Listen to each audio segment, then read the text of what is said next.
Good morning! Morning po sa lahat. Dito po ngayon kasi magpatuto po ako sa isa po na tulungan sa products natin.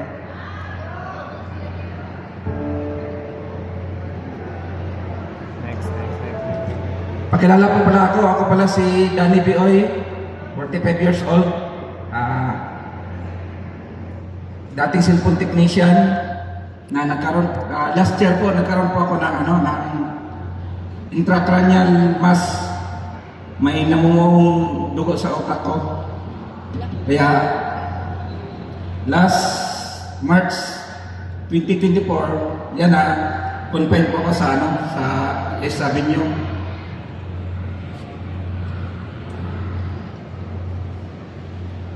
Yan po ang mga resita ng doktor. Bali, nung unang nangyari noon, biglang sumakit ang ulo ko, tapos hindi na makagalaw yung katawan ko. Buhay yung isip ko, pero yung katawan ko hindi na talaga makagalaw kahit ang gagawin ko. Kaya, dahil dali tumawa si Mrs. na papadala po ako sa ospital. Nung pinadala ko sa Maklang Medical Center dyan sa may Batasan. Inayawan po ako kasi sabi ng nag-check sa akin na malala yung sakit ko. Kaya pinasa po ako sa East Avenue. Doon sa East Avenue, pagdating doon, nilapatan ako agad ng first aid. Tapos, pero nakasakay lang ako sa wheelchair, hindi ko magalaw talaga katawan ko. Tapos, sinala po ako sa CT scan kaagad. Ngayon, napailing-iling doktor, sabi ng doktor, malubha daw yung kalagayan ko, bihira na makasurvive. Sabi ko sa sarili ko, Lord, ikaw na pong bahala sa akin. Nusuko ko na yung sarili ko sa'yo. Nasal ko, Lord, na huwag sana, marami pa po akong mga pangarap. Yun, dininig siya ng Lord ng panalangin ko. Sawa ngayon, buhay pa ako. Ang isang nakatulong sa akin ay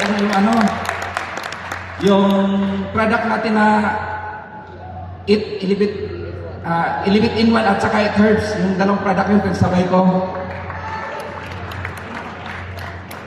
Yan kahit sa hospital. Kasi yung resita ng doktor talaga, yung gamot na binigay sa akin sobrang taas ng dosage kasi hindi ko kaya. Ininom ko na siguro yun mga 2 days. 2 days lang, pero nung isang beses nagpaalam sa akin si Mrs. na uwi muna siya sa bahay, kukuha siya ng mga gamit ko.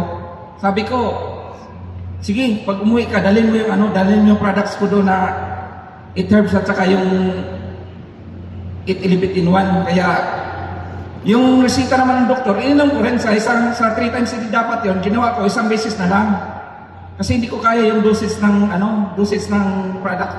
Product nila parang nahihilo ako sa sobrang lakas.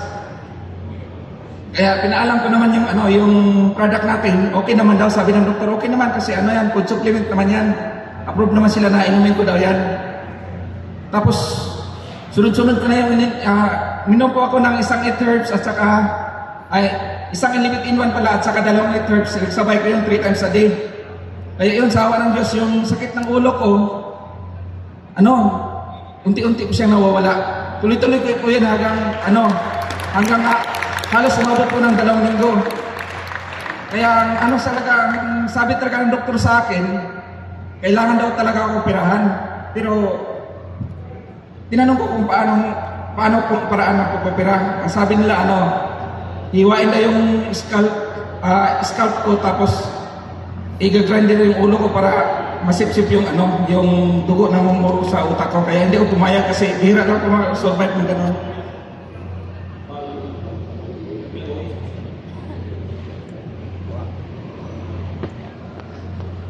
Sorry po.